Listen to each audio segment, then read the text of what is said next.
War Thunder is a company that needs to make money. All companies need to make money. They have, bottom ends and things. But today's video, we're going to be talking about, well, not only the pre-order for the F-28 Tiger Shark, which is a Rank 8 premium, by the way, is, well, subject to a new concern of a new rank of aviation coming to the game, and not only that, a new set of premiums coming to the game with certain interesting elements to talk about from one of the developers who answered a question. But let's just preface that the new Rank 8 vehicle isn't necessarily a concern. It's what they will do with the increased cost of having another vehicle. Now, I don't mind having another edition. The F-20 is a highly sought after vehicle.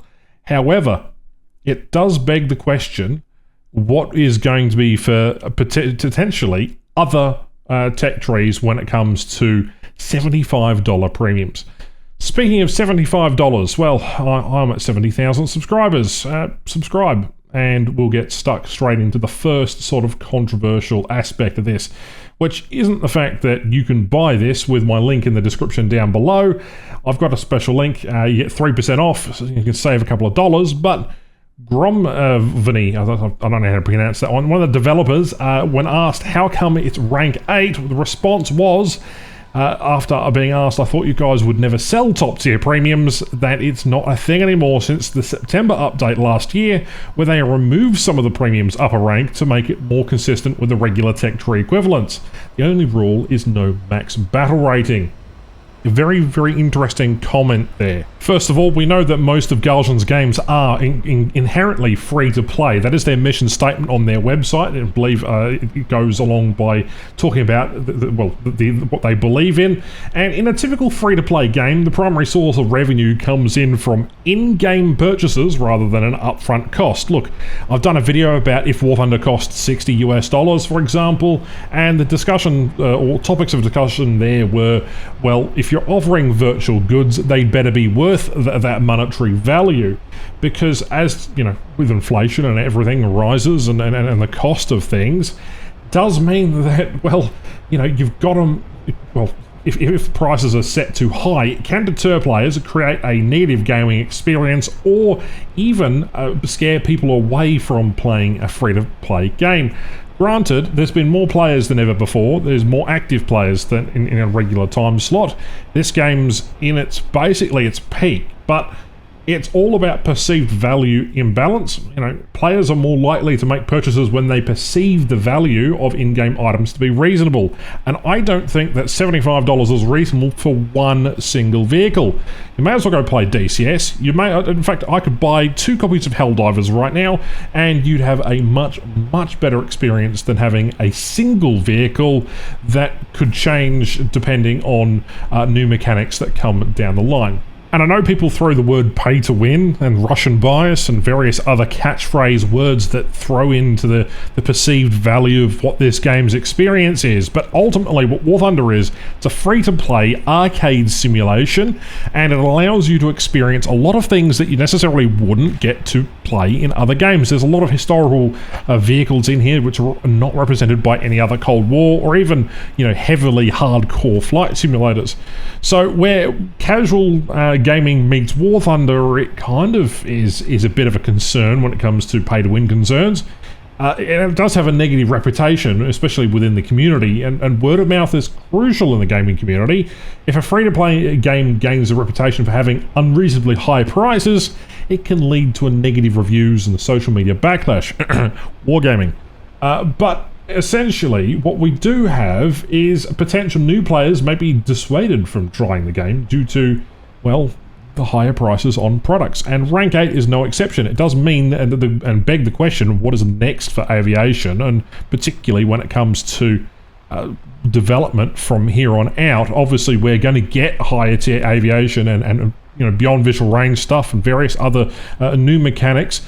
I just feel like $75 is a lot of money, especially when you have a lot of people saying that the current game in the 16 versus 16 format, which is the 16 players versus 16 players, is a horrible meta at current.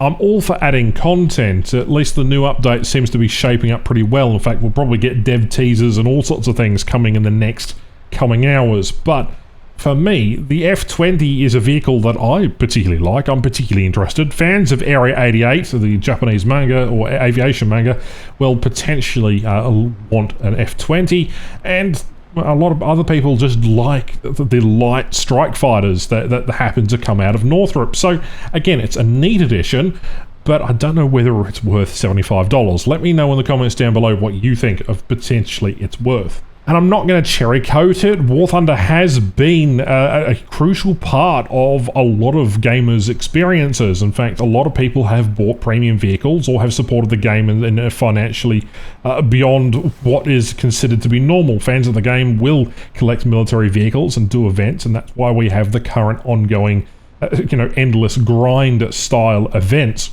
But it has led to player degradation, and I do fear that as we have more of these types of events and the fear of missing out and content like that, essentially what you're doing is you're burning out the player base, and subsequently no one really cares for the content you publish in the game as well. Everybody wants to take a break after a while, and unfortunately, War Thunder is one of those games that makes up a huge percentage of the gross domestic product of Hungary. There was an article floating around in 2022 saying that it made up Hungary's tech sector 3.5% of its gross product in terms of revenue, which is a crazy amount of money when you actually think about the grand scheme of things. You're talking about a country here, and that means that they could have earned well into the $20-30 million range, and estimates are very varied. I can't seem to find the source of the article anymore that was present a few years ago.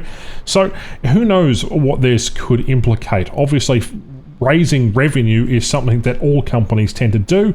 And, selling a product is one way of generating a ton of excess revenue. But I can't say, as someone who has seen how much money you guys spend on my decal, and various other content creators who have said what people have spent, when I get 3% of any sort of purchase, well, that's, still money that is saved. But it's still a lot of money going towards Gaijin Entertainment. Look, I can't judge them for making an absolute killing in the market, potentially when this is a welcome addition, especially considering the hype around the Tiger Shark. I'm really kind of curious to see how much money it makes. Is it going to be, terms level, tank level, where they sold well over 1 million copies of those tanks? So, look, at least in terms of revenue raising, I don't know. You got to make some money somewhere, right? I guess good for them for chasing the bag, like most other content creators do and myself do, but bloody hell, is it annoying when we see no indication of slowing down that monetary and chasing the bag. And yeah, I get it's just, a part of the way that life is, but War Thunder has so much more to offer. It's just a little insulting to those of us when, if I remember correctly, at one point in time they said there would no longer be any rank 6s premiums or no rank 7 premiums, and yeah, here we are. As for the F-20 itself, well, it's got proper decals, it's got proper markings, it's got its proper loadouts, and I presume that it will certainly be worth the money. However, it is a little concerning that, what if we get our 14th SU-25 added to the game as a premium as well? So, look, it's just a bit of a laugh, but also at the same time, a little bit annoying. Gaijin essentially is just opening the door for wacky experimental premium vehicles now because, well, as it says, the only rule is no max battle rating, which to me indicates that, well, they can pretty much do whatever they've liked the whole entire time, and they can certainly do that because it's their game. Welcome to War Thunder. Alright guys, thank you for watching, appreciate everybody. Thank you for sticking around if you've stuck it to the end here. Sorry for listening to me ramble a little bit.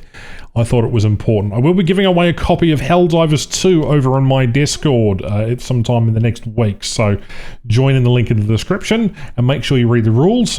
And then just enjoy the madness that we all happen to live in with War Thunder's eventual expansion into, well, very strange monetary realms.